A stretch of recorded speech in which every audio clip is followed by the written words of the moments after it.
Be seated.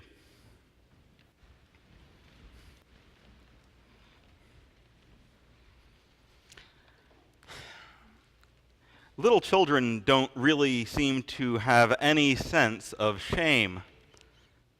They don't hesitate at all when it comes to telling someone what it is that they want.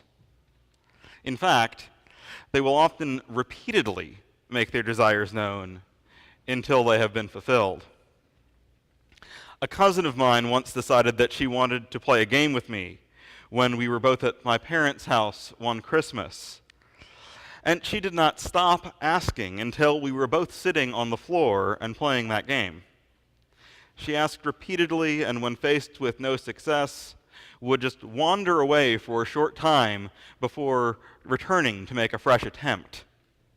And she repeated this process until she succeeded. And I was not by any means the only beneficiary of her pleadings over the course of that time. No. Over the course of her visit, she rotated through the members of the family making requests, playing games, and being read to. Now, this behavior is not something that she would have tried with strangers, or even with family friends. She knew better than that. That kind of interaction was reserved for family. It was reserved for those she trusted to love her no matter what. Reserved for a group of people in which her place was irrevocable, even though she could not express that knowledge in those words. Our gospel reading for today opens with one of the most basic, yet one of the most challenging questions in the life of faith. How do you pray? It is a question I've found myself asked more times than I can count since leaving for seminary. And each time I've been asked it, I have found myself stumbling through an answer, trying to respond in some sort of succinct and hopefully helpful way. And Jesus responds in a way that is far more elegant than anything I could ever hope to have said. He responds to the disciples' questions with a prayer that has become known as the Lord's Prayer, and with two parables. A prayer and two parables. Short and succinct, but with incredible depth. There is a lifetime's worth of work encapsulated in Jesus' short answer. A lifetime of struggling, of working to understand, and a lifetime worth of insights to put into practice, all squeezed into one overly familiar prayer and two short stories. Jesus' instruction to his disciples and to us begins boldly. It begins by calling God Father. This is a beginning that is so familiar that it is easy to go right past it. It is easy to decide to just breeze past the opening noun and speed on towards the later parts of the prayer. But it's worth stopping there for just a moment. Worth it to take a breath and think about what it is that we are actually praying. Because that opening noun of that prayer is vitally important. The depth of the intimacy that God desires to have with each and every one of us is expressed in that opening word, Father. Now, Jesus here is not talking about God literally being a father or someone with a gender, but is highlighting the relationship between God and God's people. The magnitude of this word has less to do with the noun itself and everything to do with the relationship that it represents.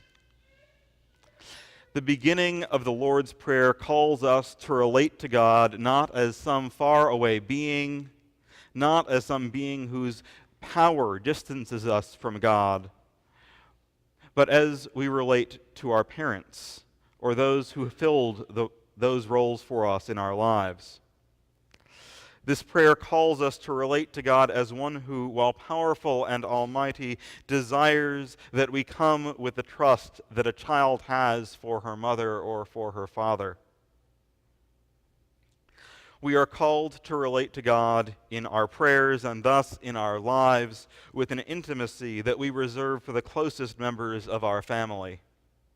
That intimacy, that relationship of God to us as parent to child, reminds us that there is nothing at all that we can do to have our place revoked. God's love for us is so expansive, so deep, so profound that there is nothing in heaven or on earth that can distance us from it.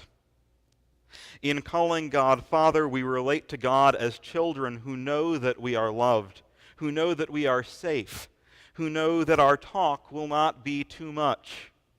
We cannot annoy God with our prayers. It is frankly impossible to pray or talk to God too much.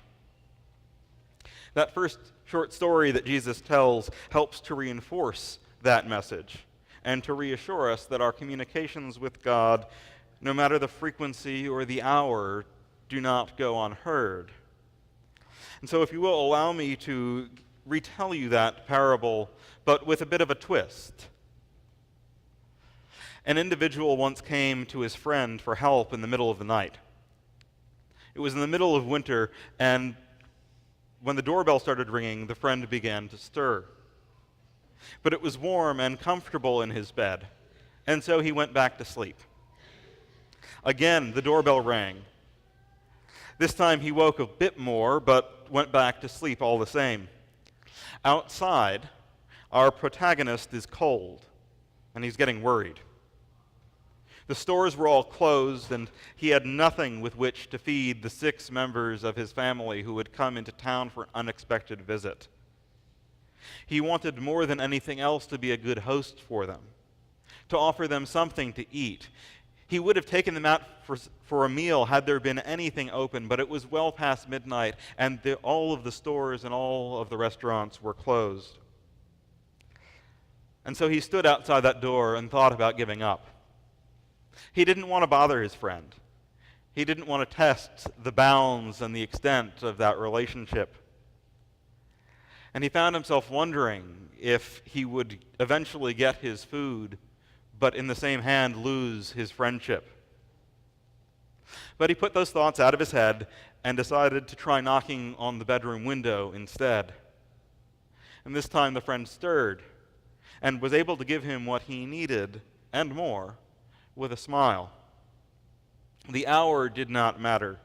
The fact that he was warm in his bed did not matter. What mattered was that his friend, one who he had a relationship with, was calling out to him. I think that children are really on to something in the way they interact with those they know have love for them. They have no problem calling out for what they need, for love, for attention, for food, for forgiveness. They are aware of what it is that they need and are not shy about telling those who can help them. And in that way, we are called to become like them. We are called to pester and talk to God like a little child who doesn't know where the boundaries are set by the rules of decorum, who doesn't stop when it is deemed appropriate, but instead continues to talk, to ask, to be in constant communication and relationship.